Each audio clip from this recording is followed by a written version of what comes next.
और खबर ऐसी है जो चौंकाने वाली है। उड़न तश्तरी के पीछे रफाल लगा दिया गया है। उड़न तश्तरी का नाम आपने सुना होगा। कुछ इस तरह की उड़न तश्तरी जो भारत में देखी गई है, भारत के आसमान में देखी गई। अगली तस्वीर दिखाइए जरा। ये आप देख रहे हैं, ये उड़ते हुए जो नजर आ रही है, ये बताया जा रहा है ये क्या चीज अचानक ये गायब हो गई है। फुल स्क्रीन लीजिए जरा इसको। ये आप देख रहे हैं, ये उड़न तश्तरी बताई जा रही है जो भारत में देखी गई और इसके पीछे रफाल विमान लगा दिए गए। और ये आप देख रहे हैं इंफाल एयरपोर्ट की तस्वीर, मणिपुर के इंफाल में इसे देखा गया। आइए मैं आपको दिखाऊं। जैसे ही जानकारी मिली उसके बाद एक्शन हुआ, लेकिन किस जगह पर इस यूएफओ को देखा गया है ये आप देख रहे हैं। ये मणिपुर का नक्शा है और इंफाल एयरपोर्ट पर इस तरह की उड़न तश्तरी देखी गई। और जैसे ही जानकारी मिली वैसे ही कि भारत में एक यूएफओ आया है। यूएफओ मतलब वो अनजान उड़ती हुई वस्तु जिसके बारे में कोई जानकारी नहीं। देखिए जरा उसके बाद क्या हुआ।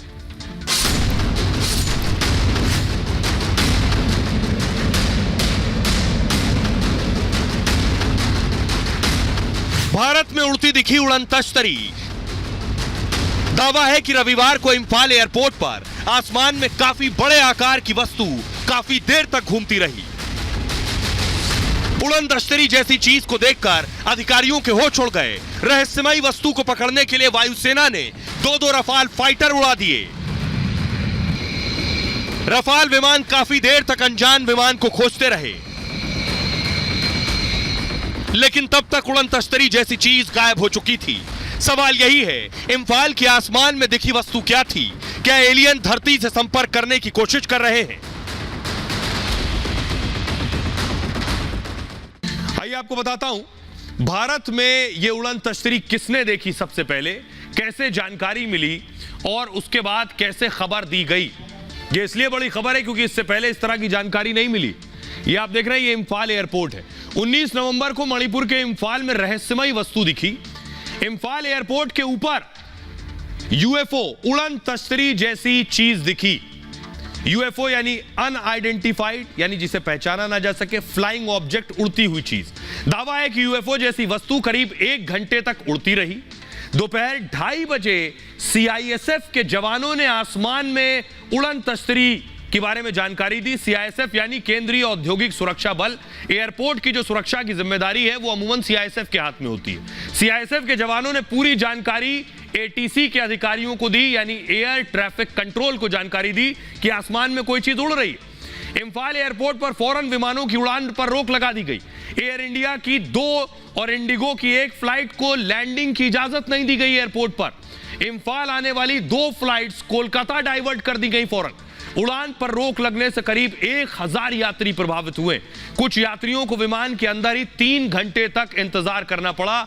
इंफाल एटीसी ने यूएफओ देखने की जानकारी वायुसेना को दी। सुरक्षा कारणों से एयर स्पेस का पूरा नियंत्रण वायुसेना को उस वक्त दे दिया गया, यानी वायुसेना को जानकारी दी गई। हमारे साथ एक्सपर्ट सृजन पाल जुड़ रहे हैं। सृजन पाल जी, जरा दर्शकों को बताइए कि ये यूएफओ, पहली बार सुना है कि भारत में यूएफओ देखने को मिला। ऐसी कोई चीज होती है, ऐसा संभव है, मुमकिन है? अंतरिक्ष विज्ञान की दृष्टि से अगर हम देखें तो हमें यह नहीं पता, आज तक हमारा कोई ऐसा संपर्क नहीं हुआ है किसी और ग्रह पर रहने वाले किसी भी जीव जंतु से। तो हमें नहीं पता कि एलियंस होते भी हैं या नहीं होते हैं, और अगर होते हैं तो किस प्रकार के होते हैं, इसका भी अनुमान लगाना मुश्किल है। और अगर ये नहीं पता तो हमें ये भी नहीं पता कि उनकी टेक्नोलॉजी कितनी एडवांस हो सकती है, क्या वो यहाँ तक आ सकते हैं या नहीं। लेकिन एक चीज़ ध्यान देने, अगर हम आंकड़ों की बात करें तो ये ध्यान देने वाली बात है कि पूरे ब्रह्मांड में लगभग 2 ट्रिलियन यानी कि 2000 अरब ग्रह हैं, कम से कम, इससे ज़्यादा ही होंगे। यानी कि 2 के बाद 12 शून्य लगाइए, इतने ग्रह हैं। इनमें से क्या कुछ ग्रह ऐसे हो सकते हैं जो हमारी पृथ्वी जैसे हों? तो अगर ऐसा कोई ग्रह हो जहाँ पर एलियंस रहते हों और वो हमसे टेक्नोलॉजी में आगे हों, तो संभव है कि वो हमसे कम्युनिकेशन स्थापित करने की कोशिश करें। तो सृजन पाल जी कह रहे हैं कम्युनिकेशन स्थापित करने की कोशिश करेंगे। और क्या ऐसा किया? जैसे ही एटीसी और वायुसेना को पता चला, देखिए फौरन रफाल विमान को उड़ा दिया गया। रफाल विमान यूएफओ के पीछे भेजे गए कि क्या कोई उड़न तश्तरी है। ये सोचिए, ये सब कुछ हिंदुस्तान में हो रहा था, भारत में। एटीसी से जानकारी मिलने के बाद वायुसेना फौरन अलर्ट पर आ गई। पश्चिम बंगाल के हाशिमारा एयरबेस पर रफाल विमान तैनात है। वायुसेना ने फौरन एक रफाल विमान को इंफाल के लिए रवाना किया। फाइटर जेट ने आसमान में काफी दूर और ऊंचाई तक उड़ान भरी।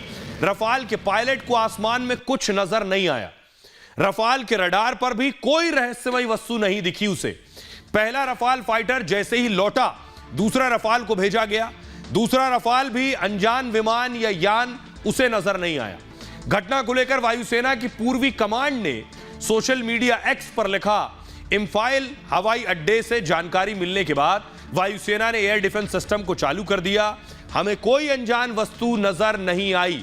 वायुसेना ने रहस्यमयी वस्तु को लेकर पूरी जांच पड़ताल की, फिर इंफाल एयरपोर्ट को उड़ान बहाल करने की अनुमति दी, लेकिन यूएफओ नहीं दिखा। लेकिन क्या यूएफओ इतना अत्याधुनिक था कि रडार की पकड़ में नहीं आया? आइए अब आपको बताता हूं, ये जो उड़ने वाली चीज है, ये है क्या जिसे हम यूएफओ कह रहे हैं। बहुत से लोगों ने पहली बार नाम सुना होगा या किस्से, कहानी और किताबों में सुना होगा। यह है यूएफओ जो आप देख रहे हैं। यूएफओ मतलब अनआइडेंटिफाइड फ्लाइंग ऑब्जेक्ट। इसको उड़न तश्तरी भी कहते हैं। कई बार आसमान में तश्तरी के आकार की उड़ने वाली चीजें दिखी हैं। अमेरिका से लेकर दुनिया भर में ऐसी घटनाएं भी सामने आई हैं। दावा है कि एलियन इनका इस्तेमाल करते हैं। अमेरिका में भी कई बार यूएफओ का पीछा किया गया है, लेकिन अमेरिकी विमान यूएफओ को नहीं पकड़ पाए। यानी ये अमेरिका के साथ भी हो चुका है। दावा है कि यूएफओ की तकनीक काफी उन्नत है। रडार भी यूएफओ को नहीं पकड़ पाते। अमेरिका ने स्टेल्थ विमान बनाए हैं और इन विमानों में विशेष तकनीक का इस्तेमाल हुआ है। ये विमान भी रडार की पकड़ में नहीं आते। हाइपरसोनिक मिसाइल को भी रडार नहीं पकड़ पाए हैं। अब स्टेल्थ तकनीक से ड्रोन भी बनाए जा रहे हैं। ऐसे ड्रोन को रडार नहीं पकड़ पाता है। ये बताने का मकसद ये है कि हमारे रफाल भी के रडार इसे नहीं पकड़ पाए, तो कोई बड़ी बात नहीं है।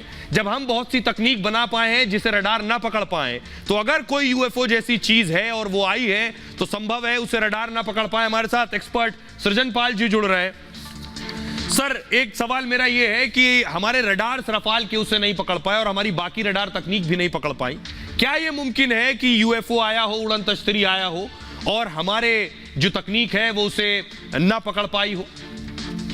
यूएफओज यूजुअली एक बहुत ही एडवांस टेक्नोलॉजी होती है, क्योंकि कोई देश अगर ऐसा बनाता है कि इसको गुप्तचर पर्पस के लिए इस्तेमाल करना है, तो वो इस चीज़ को इंश्योर करता है कि अगर किसी कारण से उसके यूएफओ को डिटेक्ट कर लिया जाए तो वहाँ से वो भाग निकले। इसके लिए यूएफओज में ज़्यादातर इलेक्ट्रॉनिक काउंटर मेजर्स लगे होते हैं, यानी जैसे ही कोई रेडार उनको पकड़ता है, उनको पता लग जाता है यूएफओ को और वो तुरंत वहाँ से भाग निकलता है।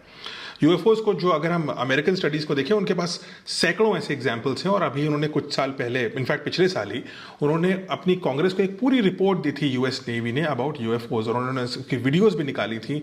उनको चेस भी करने की कोशिश करी थी। कई बार उनको प्लेन के विंडस्क्रीन पे दिखे भी थे कि प्लेन के सामने वो यूएफओ थे और एकदम से भाग निकले। इसका मतलब यूएफओज जैसे भी होते हैं, चाहे वो इंसान द्वारा बनाए गए हों या जो दूसरी थ्योरी है कि वो कोई एलियन है, वो बहुत तेजी से मूव करते हैं। उनके अंदर ऐसे मेजर्स होते हैं जो वो रेडार से बच के निकलने में कामयाब रहे। बहुत बहुत शुक्रिया सृजन पाल जी इस तमाम जानकारी के लिए। एक बात कि वो मानते हैं यूएफओ होते हैं और इतने अत्याधुनिक और हाईटेक होते हैं कि रडार की पकड़ में ना आए। खबरों में आगे बढ़ते हैं। आज की एक और बड़ी खबर है, भारत माता पर सवाल और सियासत में बवाल। राहुल गांधी अपने बयानों के लिए जाने जाते हैं। प्रधानमंत्री नरेंद्र मोदी प्रचार में व्यस्त हैं और राजस्थान में भी प्रचार कर रहे हैं, क्योंकि 25 नवंबर को राजस्थान में चुनाव है। लेकिन इस बीच राहुल गांधी ने रैली करते हुए सवाल पूछ लिया कि आखिर भारत माता क्या है। सोचिए, राहुल गांधी पूछ रहे हैं कि भारत माता क्या है। उनसे यही उम्मीद थी इसी तरह के सवाल की। अब लेकिन बीजेपी को ये उन्होंने बैठे बिठाए एक मौका दे दिया है। राहुल का भारत माता पर विवादित बयान आया और राहुल ने दौसा में रैली में यह विवादित बयान दिया। इस रैली में राहुल के साथ साथ सचिन पायलट भी मौजूद थे। राहुल ने एक बार नहीं, बार बार सवाल उठाए। राहुल ने कहा, भारत माता कौन है? सब लोग भारत माता का नारा लगवाते हैं, सभी कहते हैं भारत माता की जय, मगर ये भारत माता है कौन? ये भारत माता है क्या? भारत माता है कौन, ये सवाल है। राहुल इसे बार बार दोहरा रहे थे। राहुल ने एक बार नहीं, बार बार सवाल उठाए।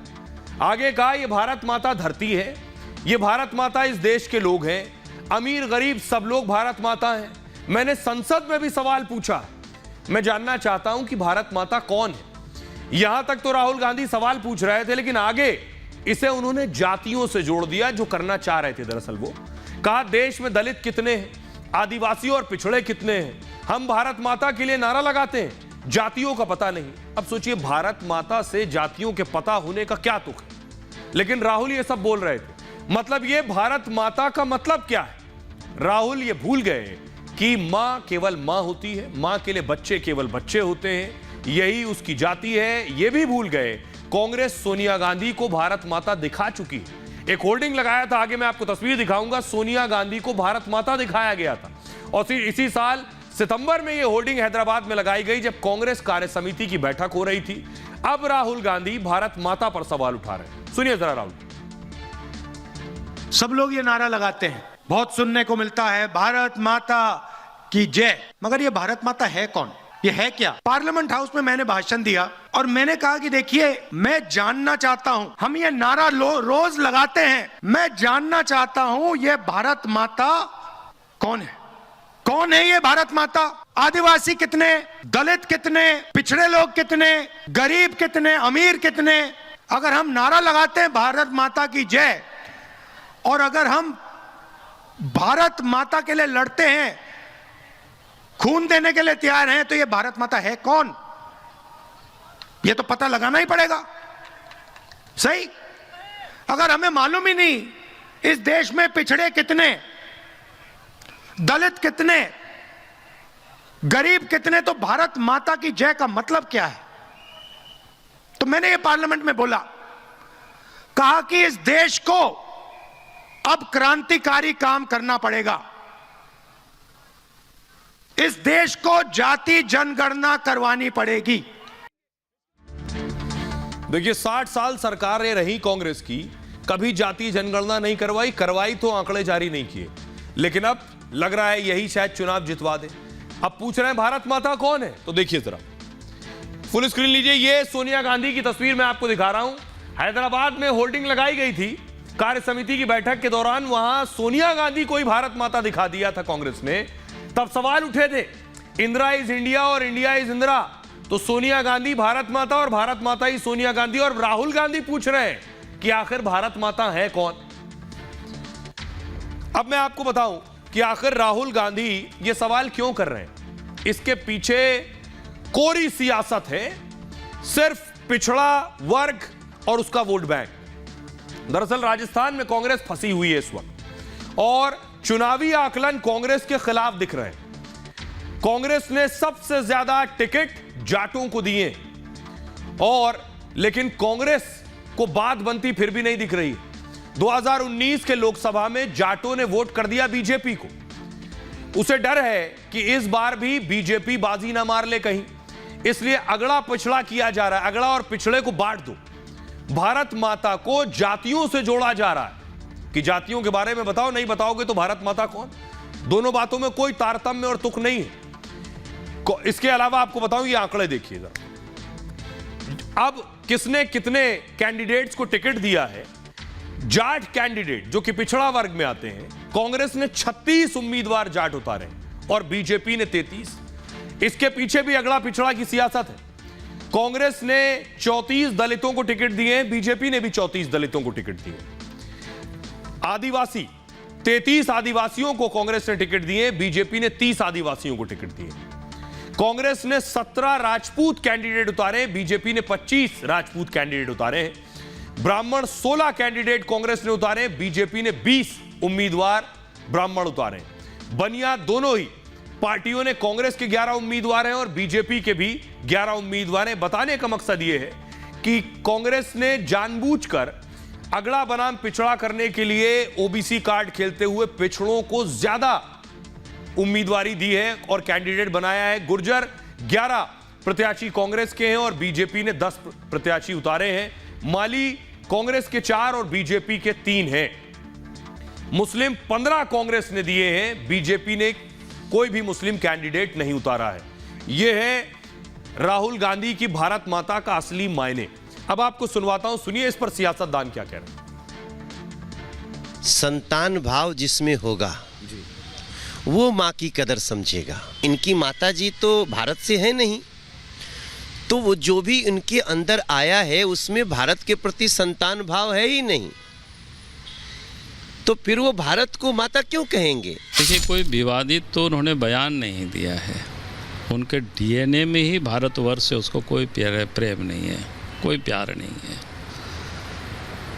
और ये मैं इसलिए कह सकता हूँ कि अब कभी भी कांग्रेस पार्टी की कोई मीटिंगों में भारत माता की जय बोलने में लोग बड़ा चाहते हैं। उनके लिए तो भारत माता नहीं है, उनकी पूरी कांग्रेस के लिए तो सिर्फ एक ही माता है, वह सोनिया गांधी माता है। उनके लिए परिवार से आगे कुछ है नहीं, इसलिए वो इस प्रकार की बात करते हैं और सचमुच देश को शर्मसार करते हैं जब वे इस प्रकार की बात करते हैं। लाखों करोड़ों भारतीय जो हजारों साल से भारत को मां के रूप में देख के भारत माता के रूप में पूजते हुए उनके आस्था पे ठेस लगा रहे हैं, उनकी सोच पर मार कर रहे हैं, ये कहकर कि ये भारत माता है कौन। राहुल गांधी जी ने भारत माता के विषय में जो विवादित टिप्पणी की है, ये बहुत बड़ा अपराध किया है।